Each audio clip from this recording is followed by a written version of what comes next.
you think you can do this sort of blindfolded, you know where everything is, come into the office and I'll sign you out. So I was there about an hour, and I really concentrated on it. So I went in and we did. He signed me out and I took off. He said, when you get up there, he said, don't come back right away, get a feel for it, you know, fly around. You're not restricted, fly around, which I did. So I came in and, you know, I didn't walk, I just floated all the way back. So the next morning I reported to the Blenheim flight again, and flight commander come out and looked, he said, what are you doing here? Well, I said, I belong here. No, you don't. He said, over to the bullfighters. See, the whole thing was a setup. Well, A setup. well, it isn't a, that's the way they worked. They put everybody through their paces, and they picked the people they wanted to go. Yeah. So in a nutshell, I flew bullfighters, but I should say, before we left Catfoss, the navigators were there at the same time. Oh, yes. And they were training, but we never met any of them or saw them until it was about a week or 10 days before we finished.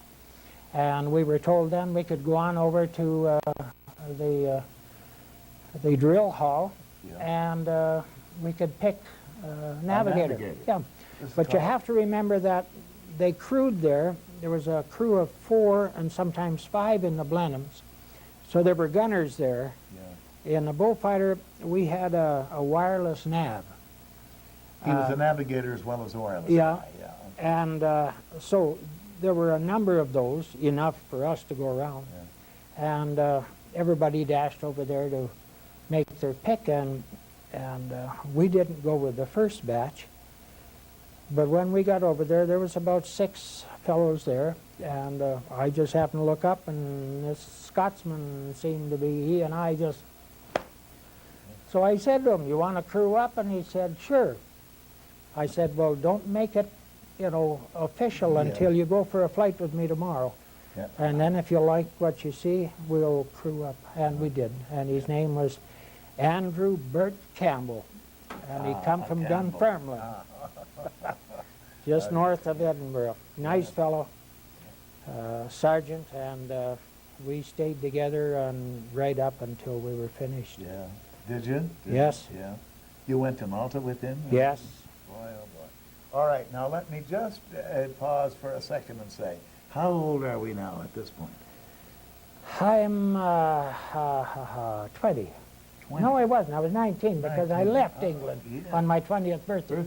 Did you? Oh, my God. I should say that when we were at Catfoss, once you got on bullfighters, our training then changed completely.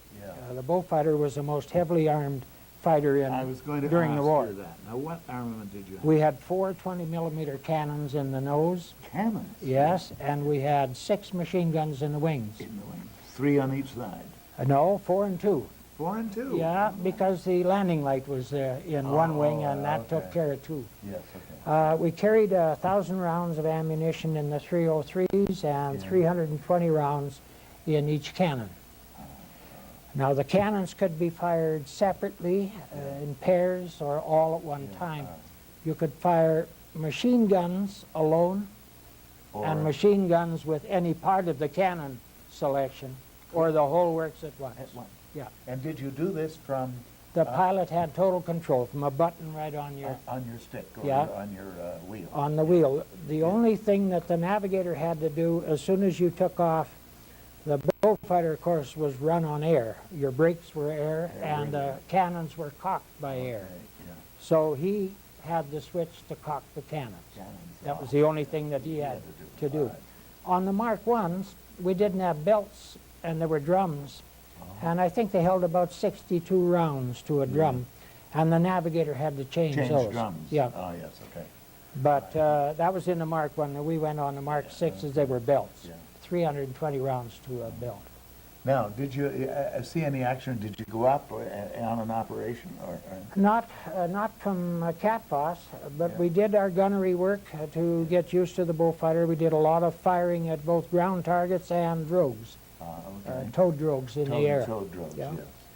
And I think we must have been at Cat Foss for, from the day I arrived, Blenheim's and all, for a Yeah. period of, must have been just 2 months, Uh, maybe a shade better. yeah. This is a Uh, log book. Yeah.